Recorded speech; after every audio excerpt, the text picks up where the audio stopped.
আসসালামু আলাইকুম বন্ধুরা, আপনারা কেমন আছেন? আশা করি ভালোই আছেন। আর বুঝতে তো পারতেছেন আমাদের কি অবস্থা।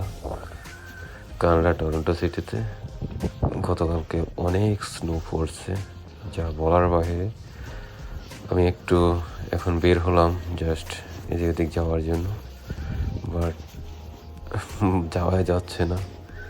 কোয়া যাচ্ছে, আমি যেদিক দিয়ে হাঁটতেছি দেখেন, এটা কিন্তু রাস্তা বোঝা যাচ্ছে না। স্নো ভরপুর, লাইক মাউন্টেন, ছোটো ছোটো মাউন্টেন দিয়ে রাখছে সবাই। এদিক দিয়ে দেখেন ওরা একটু একটু ক্লিন করছে, একটু হাঁটা যায়। সো যেদিক দিয়ে তাকাই এদিকে শুধু স্নো আর স্নো। দেখতে পারতেছেন আপনারা, অনেক স্নো পড়ছে।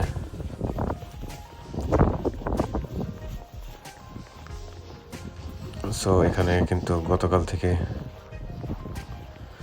পাবলিক যে বাসগুলো সবগুলোই শাটডাউন করে দিয়েছে। কোনো সব ট্রান্সপোর্টে অফ, গাড়ি বা কিছুই চলতেছে না। যাদের প্রাইভেট কার আছে বা প্রাইভেট গাড়িগুলো আছে, ওরা কিন্তু বাইর হয়, বাট একটু এদিক এদিক গেলে কিন্তু গাড়ি রাস্তার মধ্যে আটকে যায়। তো দেখতে পারতেছেন, যেদিকে তাকাবেন এদিকে স্নো, অনেক স্নো পড়ছে, যা বলে বোঝাতে পারবো না। গত 6 বছরও কানাডাতে এমন স্নো পড়ে নাই।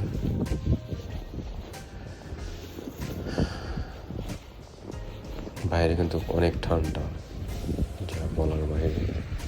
আমি 2টা জ্যাকেট পরছি, গ্লাস পরছি, ইনার পরছি, এরপরে pant, but still feel cold. বুঝতে পারতেছি কেমন ঠান্ডা পড়তেছে।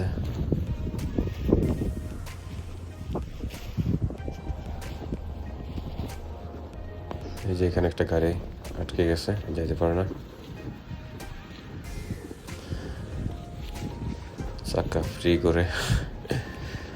কি করবে আর, বেচারা গাড়ি রেখে চলে গেছে বাসায়। সমস্যা নেই, গাড়ি কেউ নেবে না, কালকে এসে উনি আবার যখন রাস্তা ক্লিন করবে তখন এসে নিয়ে যাবে।